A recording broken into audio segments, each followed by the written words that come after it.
All right, what's good, people? So today is October the 26th, 2022, and I'm doing a recap of a broad study that we had on this past Monday.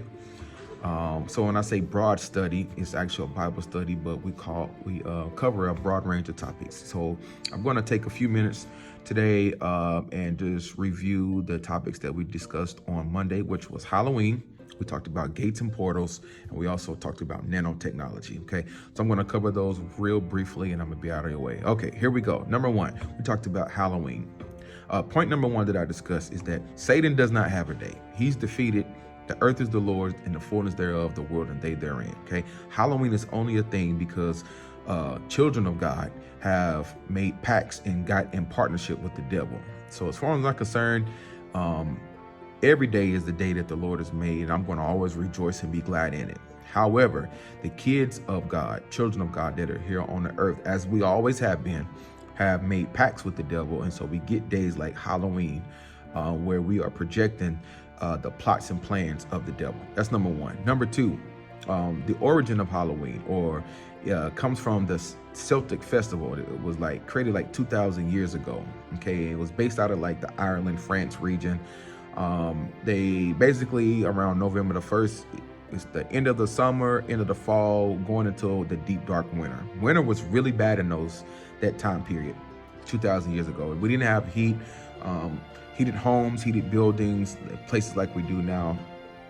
So the winters were really drastic. A lot of people died, okay? But the Celtics believed that the night before the new year, which was November the 1st, they believed that the boundary between the living and the dead was extremely thin. So they believed that ghosts and spirits could come back into the earth or return to the earth, okay?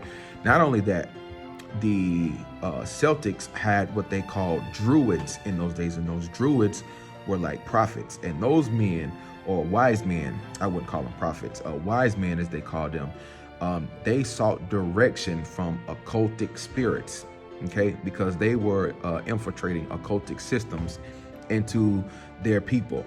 Okay, so Halloween for them was like a regional conference with the dead or with familiar spirits, where they would get information or prophecies about the future, the winter coming, to be able to provide comfort for people and be able to let their leaders know where they were headed. Okay, number four, these priests, these druids, would make sacrifices, crops, animals, all of those things. And what they would do, they would dress up in animal skins, they served as costumes. We have changed that into now dressing up in costumes and handing out treats. All right, so that's where it comes from. So the druids would dress up in these uniforms as they made sacrifices to these spirits and to these entities that would come during this Day of the Dead. Okay, this festival is not only celebrated in the Druid community, but it's also celebrated in the Roman. The Romans had a day called the Day of Feralia, and that's where people would bring sacrifices to the tombs to their deceased loved ones. And also the Hispanics got a day called the Day of the Dead also, where they remember their dead by doing traditional foods and dishes that they bring, and I guess wait for them to come and have a burrito. All in all, I don't think Christians should celebrate Halloween, because I'm gonna tell you, witches and warlocks, they don't celebrate Good Friday. You don't see witches, warlocks, priests, occultists coming and celebrate Good Friday, celebrating salvation, celebrating Pentecost, okay? Because if they do, I'm pretty sure you know what's gonna happen, okay? So that was our coverage on Halloween. Then we talked about gates and portals. So gates, portals, doors, those words can be used interchangeably, but they also pretty much by definition, they allow the ability to transition from space to space or dimension to dimension. Okay, simple terms, it's like going from inside your house to outside, or from one room to another. That's like crossing over into a dimension, or crossing over a gate or a portal in the simplest sense. Okay, biblically,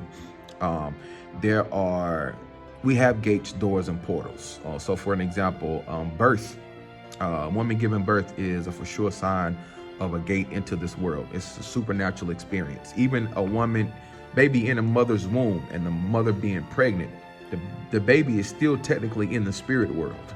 He doesn't cross over until he's actually born. Okay, that's a phenomenal spiritual happening right there. The mother again. Now you know why that there is so much attack in childbirth. Not only that, but in death. Death is a gate out of this world into the dimension of paradise or either hell, depending on where you're going. Conversion, when you receive salvation, Jesus said, I am the door. That word door is the word for gate or portal. There, he says, any may enter by me, he shall be saved. So those are just a couple gates, doors.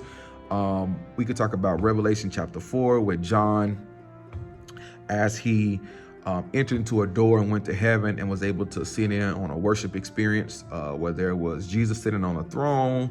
There was a rainbow swirling around him. There were living creatures. They were singing. There was thunder and lightning coming out of his throne. And they were singing a song all together in unison. We also have Noah's Ark, was another example of a door. The Ark of Noah represented salvation. The Bible says that God physically shut the door. Noah didn't shut it. And also the replica of Noah's Ark in the New Testament was with the 5 wise and the 5 foolish. So I could tell you that anytime the Bible talks about virgins, it's talking about Christians. So here were 10 Christians, 10 virgins, and only 5 of them made it because only 5 had oil. The moral of that story is you got to get your own oil. Okay, so you can't continue living off of your pastor, your apostle, priest. You got to get your own. Okay. Also, in Revelation chapter 3, verse 20, Jesus says, behold, I stand at the door and knock. So not only do we enter him as a door, but also he comes to many of us. He's a part of our recruitment process, our evangelistic team, because the Bible says he goes to people, stands at the door, and he knocks. And any man that opens the door and lets them come in, he'll sup with them. Then we have portals. So we're talking Jacob's ladder, Genesis 28. Not only with Jacob's ladder, we found out that Jacob said that he was in the house of God and that house that he was in was a gateway to heaven. Peter's smart screen in Acts chapter 10, where it shows that a portal opened and a smart screen was let down where God showed a short film to Peter about something that he was going to do, which was he was ready to open the plan of salvation to the Gentiles. And of course, Peter wasn't with it because he still in his heart was that salvation was only for the Jews. Malachi chapter 3, I'm pretty sure you've heard that, talked about the windows of heaven. A blessing being poured out that you didn't have room enough to receive. Revelation 21:21 talks about that there were 12 pearly gates. Okay, until the new heaven, new earth that was coming down. The new heaven that was coming down had 12 gates. Okay, the flip side of this is that there are gates and portals that lead to the underworld, to the kingdom of darkness, to hollow earth, also to hell and to the lake of fire. Okay, so Jesus made the comment, he said that the gates of hell will not prevail against the church. I believe that those gates are the 12 vial vortices on the planet that Ivan Sanderson from 1970s discovered. So like the Bermuda Triangle, the Alaskan Triangle, the Dragon's Triangle, the Algerian megaliths, because these are hotbeds on the earth where the ley line system, where these electrical currents that run around the planet, where they begin crossing and meeting. And so all of these triangular shaped places on the earth, I believe also they have just some of the most paranormal activity going on, from planes going missing, ships going missing, the electric fog, mermaid spottings, huge sea creatures. It just each one of them has like just a lot that goes on there. So I do believe those. But I do believe this. I do believe that places where God has poured out his spirit with intensity, they become portals, even centuries and decades later. A good example that throughout the Bible is the Jordan River. Okay, the same river that Naaman got healed in was the same where Jesus got baptized and the heavens opened. So to this day, people still go to the Jordan River for baptism. It is a hotbed in the spirit. Okay, it's literally an open portal there.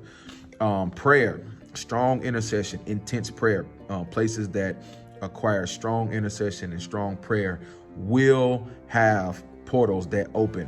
Okay, there will be what we call an open heaven there, and also places where the veil between heaven and earth is thin.